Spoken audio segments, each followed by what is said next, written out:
Okay, ito yung dining area and ito yung nasa likod ko, yung ating pass-through window. Any-highlight natin yung discussion natin dito sa stairs.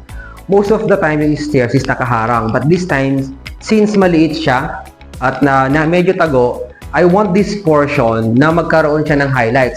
So going up, para hindi naman masyadong cover itong ating wall accent hanggang sa taas, parang cathedral ceiling, yung mga riser natin is open. So pagka makikita mo itong side na to na wall, maglalagay tayo ng mural from first floor to second floor ceiling para may continuity at ma-highlight ang wall na ito as really an accent. So ang purpose ng stairs na wala siyang riser is to give more attention dito sa ating mural paint na more on green, para yung lahat ng kulay na white and light brown, ito lang ang portion na talagang mag-highlight. So, since medyo nakatago itong stairs natin, sa part na to na gagawin nating design, mas ma-highlight naman itong part na to. So tara, tignan na natin ang ating stairs going second floor.